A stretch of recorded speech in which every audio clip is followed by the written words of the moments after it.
Welcome to the Rediscovering Your Creative Self podcast, where you get a weekly dose of inspiration and motivation for your creative practice. Rediscovering your backstory. Like every hero or heroine in a story, that hero or heroine has a backstory, something that came before. And as artists, each of us has a backstory. And I think understanding, or at least at this point, rediscovering your backstory will give you a lot of insight to where you should be going. You know, every one of us has a history, that life experience that we've had from the day we were born all the way to today makes us who we are. Every decision we've ever made, every good experience, every bad experience, every relationship, all of those things are part of us. So if they're part of us, then they're part of our art. And the more we know ourselves, the more we're going to understand who we are as creative beings. So this rediscovery process of our backstory is an integral part of our creative process because it gives us insights. And also, when we talk about our backstory, I want to talk about what we want to leave behind. There's going to be certain things that served us. It served our life. It served our process. But we no longer need it.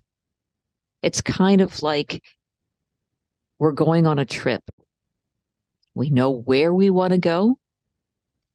And so we fill up the car with the things that we need. We can't overfill the car. Otherwise, the car won't go. It's too filled.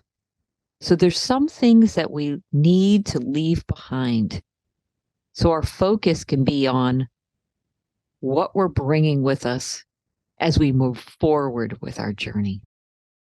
So understanding our backstory not only gives us insight to who we are and therefore who we are as creative beings, it also allows us to say, thank you for serving me.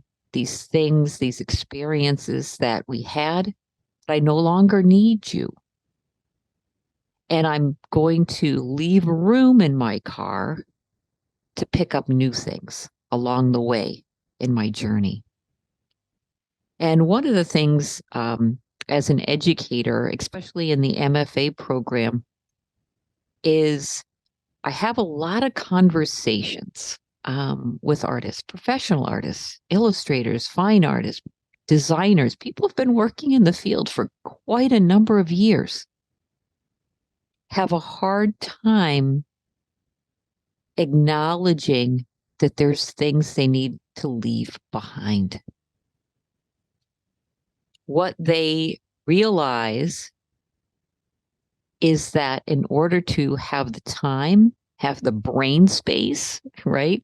The ability to take on new things, we have to give up other things. And I think for artists, for some reason, that element of giving up on something is hard.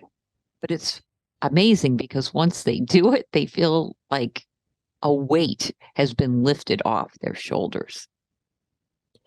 So one of the things that I want you to think about is, what is your backstory? What were you like as a kid? You know, I always thought it was interesting when I'd get interviewed and they'd ask me, well, what did you do as a kid? And I thought, oh, wow, this is going to be interesting. And it conjured up stories that I hadn't thought about in so long, and how my childhood was, and how that kind of makes me think how childhood is quite a bit different from, kids that are growing up today. When I was young, we'd come home from school, immediately grab a snack, and we'd go outside and play. And where I was able to create forts, actually did it in the woods. We would play games, very imaginative, that is.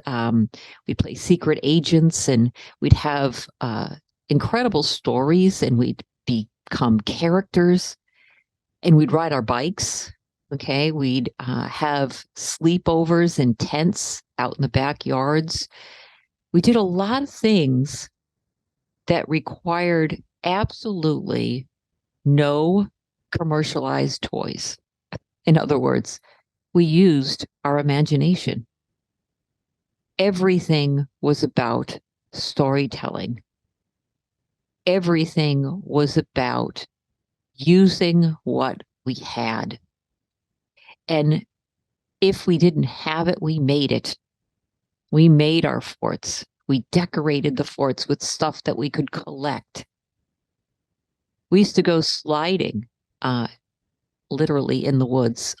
I know that's just incredibly dangerous, and I can't believe we did this, but we used to go sliding in the woods and would pretend that we were, on a ship. And, all of these things were part of my backstory. Even as a young person, and I'm talking very young, I remember I probably used a sewing needle before I really started drawing. My mom would sew a lot. She'd make a lot of outfits for both me and my sister. My aunt was a seamstress. She still is today. And I'd have lots of scraps. Both my grandmothers knitted, crocheted, and did embroidery. And I would have all of these scraps of materials, things that they would give me. And I learned how to embroider and crochet and sew. And I used to make all my doll clothes. I even started making my own mittens and things like that once I got a little bit older. And of course, back in the day, when I was in high school, we actually had home economics. So again, I learned how to sew a little more sophisticated type of sewing. And to this day, I make my own curtains and things for the dining room. And I have these skill sets that are part of my creative process.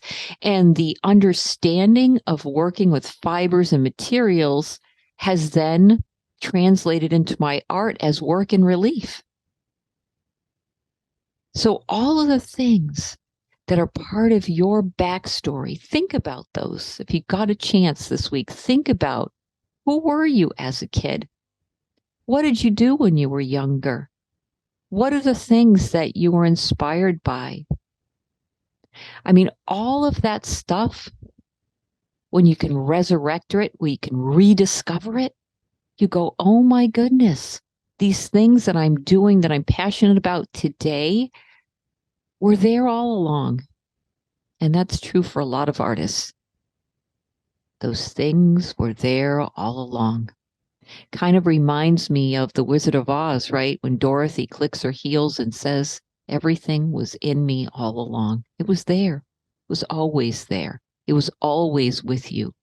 And I'm hoping that when you go back and you rediscover what your backstory is, that there'll be things that maybe you can rekindle, bring back into your process.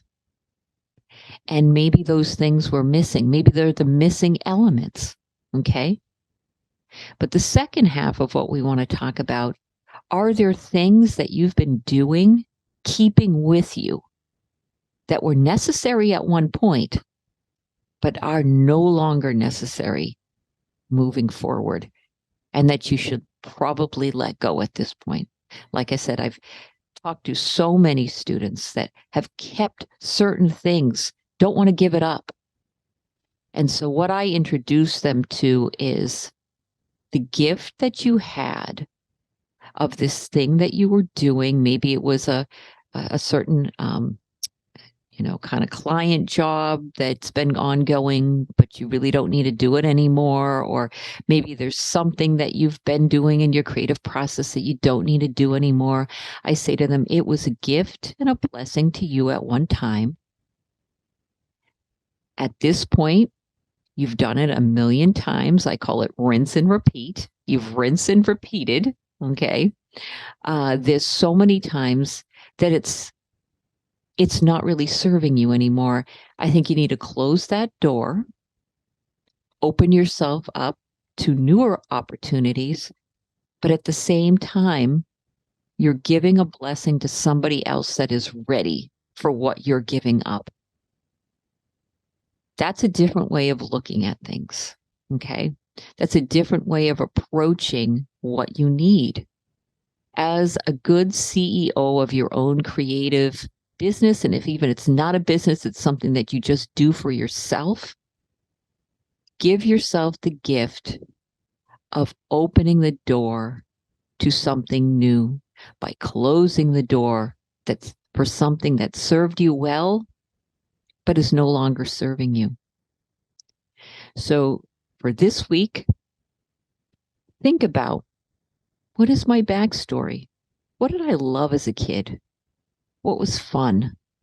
What excited me?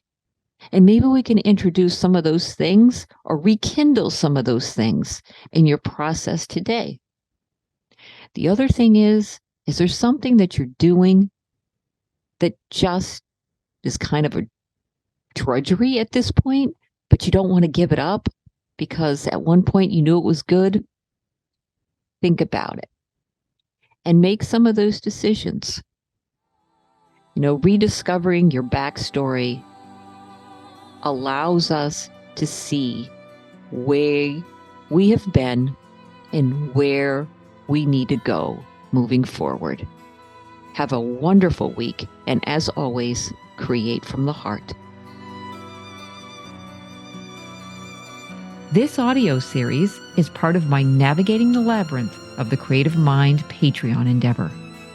The site uniquely intermixes self-reflection and personal storytelling with exploratory mixed media techniques and expressive approaches to art making, elevating the creative consciousness and guiding each person on his or her own path to discovering the creative spark that resides within. Check us out at www.patreon.com/Lisa L. Cyr, and that's spelled CYR.